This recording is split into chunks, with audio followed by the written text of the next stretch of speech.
They stripped us of guns, of blades, of every weapon we could wield. They thought that meant victory. What they didn't understand was this. The deadliest weapons we carried were never forged in steel. They were born in our hands, in our rage, and in our will to survive. They thought they understood humanity. They thought that if they took away our weapons, stripped us of blades, rifles, cannons, and fleets, we would kneel. For every other species in the galaxy, that might have been true. Power was measured in plasma yields, fleet tonnage, and weapon stockpiles. Without them, a people were nothing. That was the way of the galaxy. But humanity had never played by their rules. The alien coalition struck Earth not with bombardments, but with humiliation. They disabled satellites, fried every digital system, disarmed militaries with precision weapons that tore tanks apart without firing a shot. Then they broadcast their decree.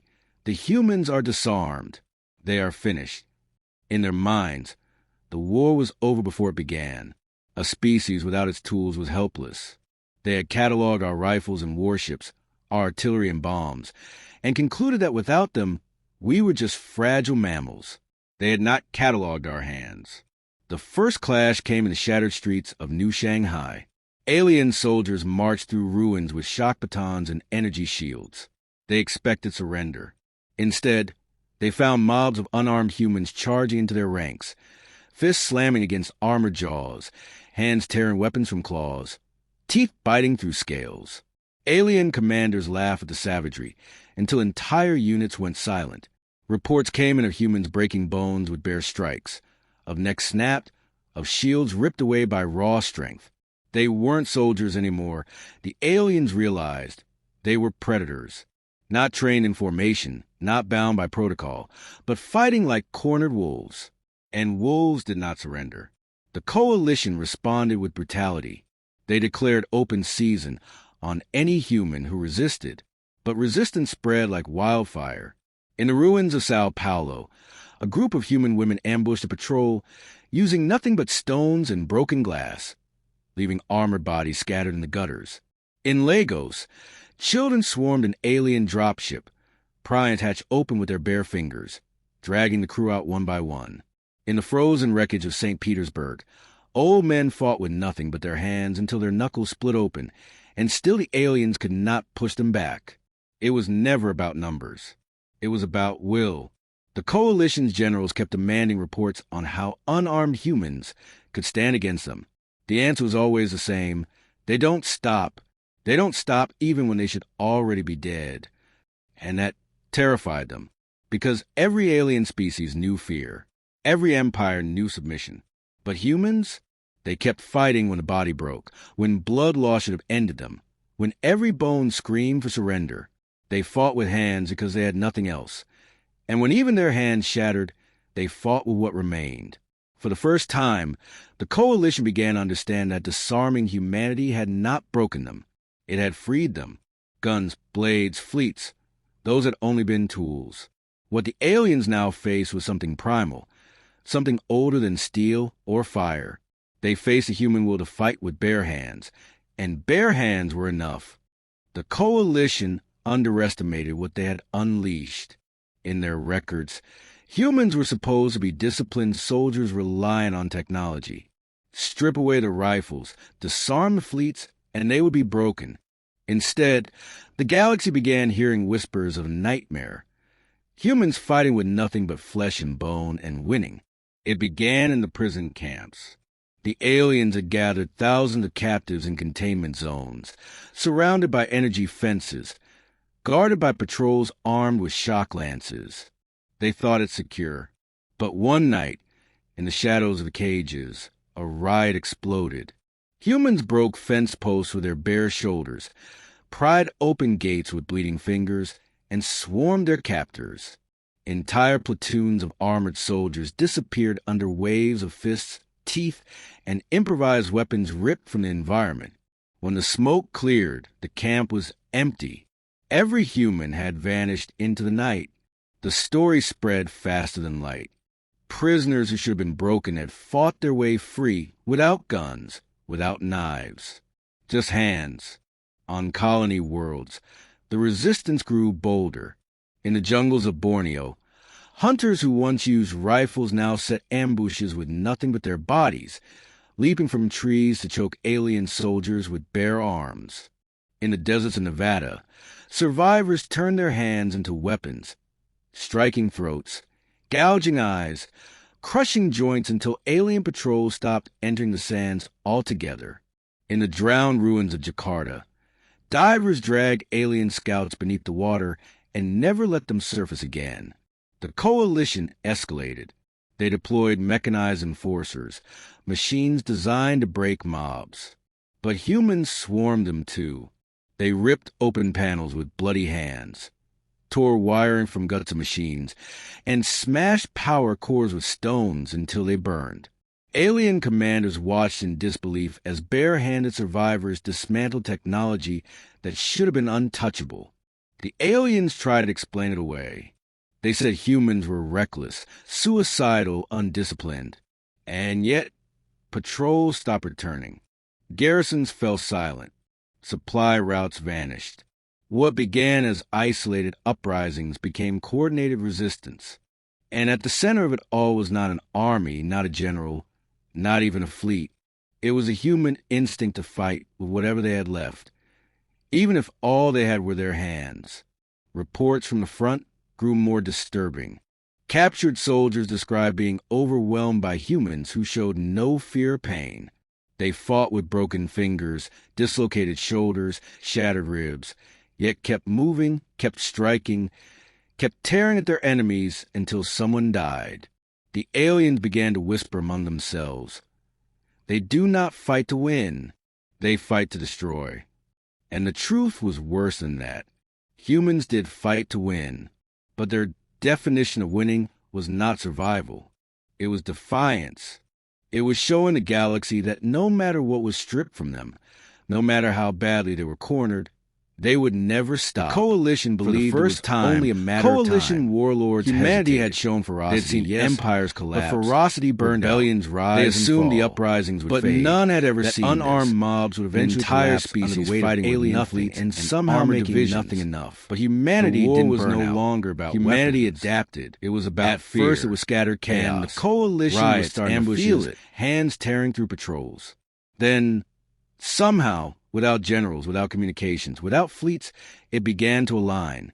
Entire cities became living fortresses, neighborhoods woven into traps, streets transformed into killing fields.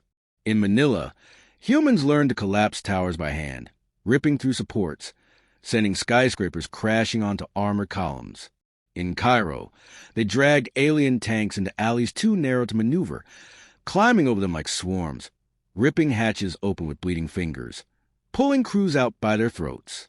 In Berlin, factory workers turned their bodies into hammers, smashing through plating until machines lay silent. The aliens adjusted tactics. They deployed more firepower, heavier armor, deadlier machines. Yet the more they escalated, the worse it became. Humans learned to climb faster, to strike harder, to dismantle their weapons with nothing but stubborn hands and savage will. And every alien death sent ripples of terror through the coalition. The worst reports came from the front lines of North America. Entire platoons went silent after encountering what they called bare-handed regiments. No rifles, no blades, no armor, just packs of humans moving like predators, coordinated without words, breaking through ranks with strikes so fast, so brutal, that alien soldiers swore they were fighting machines and flesh. One alien officer, half dead and trembling, was captured after his squad was annihilated. When interrogated by his own commanders, his words were simple. They don't need weapons. They are weapons. And it wasn't only the soldiers. In every occupied zone, civilians joined the fight. Farmers with calloused hands crushed armored throats. Children hurled stones with such precision that scouts fell before they could react. Old men and women, too weak to stand, clawed at legs and brought down towering invaders. It defied logic. The coalition species had always relied on technology to survive. They needed weapons, armor, fleets. Without them, they were powerless. But humanity had been forged differently. They carried their weapons inside their bodies. Bones hardened by struggle, muscles wired by evolution, instincts sharpened by desperation. The coalition tried to frame it as madness, but madness didn't win battles. Madness didn't topple fortresses. Madness didn't break fleets. And yet humans did. In the third month of resistance, a coalition stronghold in Mexico City fell. Thousands of troops stationed there. Fortifications layered with energy shields. Mech tanks, drones. It should have been untouchable. Instead, it was overrun in a single night. Survivors told of humans swarming over the walls with nothing but ropes in hands, of guards pulled screaming into the dark, of machines dragged down into streets and dismantled piece by piece. The command center was found the next day, its walls painted in blood, every officer executed not with rifles, but with the simplest of gestures. Broken necks, crushed throats, skulls shattered by fists. That was the turning point. The coalition realized this was a rebellion. It was evolution. They had tried to strip humans of weapons, but in doing so, they had reminded them of what they truly were. And now, the war was not being fought with fleets or technology. It was being fought with the one thing no empire could take away. Hands. The same hands that built fire, carved stone, forged steel.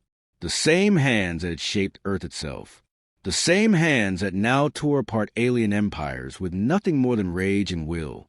The galaxy had seen countless wars, but never one like this.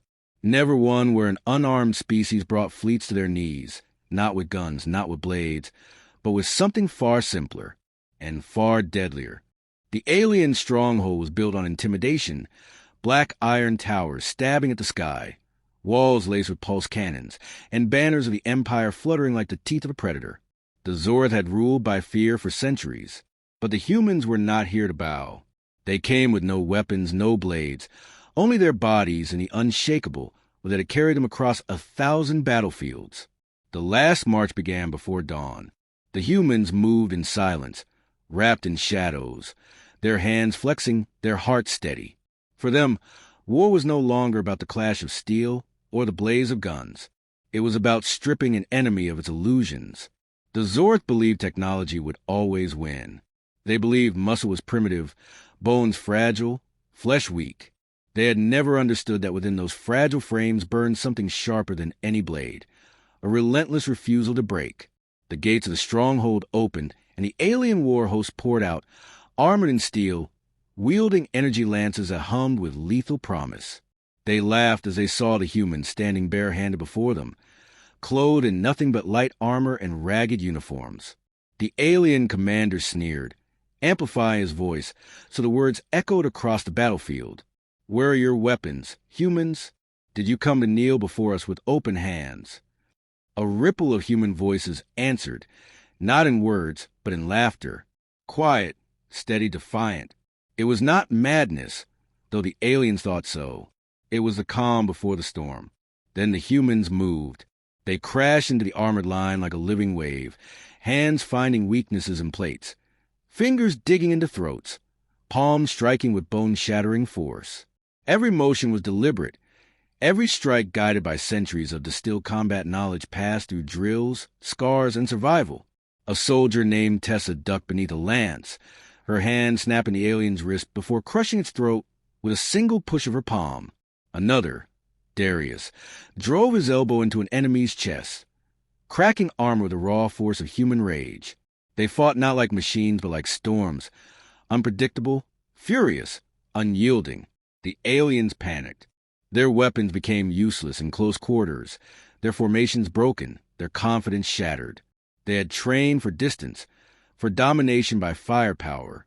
They had never trained for the reality of a hand wrapping around their throat and squeezing until silence fell. Inside the stronghold, the alien commander watched the feed in disbelief.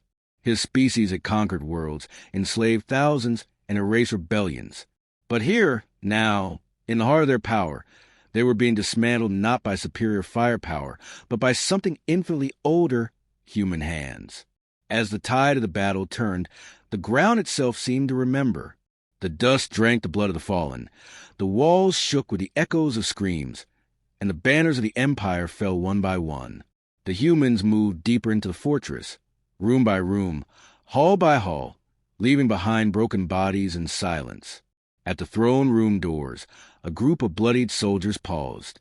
Their leader, a young woman named Alara, lifted her hands, scarred, bruised, raw from the fight. "This is what they fear," she said quietly. "Not our machines, not our ships. Us." With a final push, the doors burst open. The alien commander stood tall, armored in ceremonial plating, his weapon humming with power. "You think hands can kill an empire?" he mocked. Alara stepped forward, her eyes cold, her hands steady. "No," she said, "but they can end you." The fight was brutal, close, and raw. Energy blasts scorched the walls, but Alara pressed in, dodging, striking, moving like water around stone. Finally, she caught his weapon arm, twisted it until bone cracked, and slammed her palm into his chest with the full weight of human fury. The commander fell, his breath stolen, his empire crumbling with him. Silence followed. Then, one by one, the humans raised their hands, not in surrender, but in victory. When the galaxy heard the story, they did not speak of ships or guns or blades. They spoke of the day when humans fought with nothing but their hands, and it was enough. And in the ruins of the Zora stronghold, carved into the broken stone, someone left a simple message for the galaxy to remember: fear the hands of man.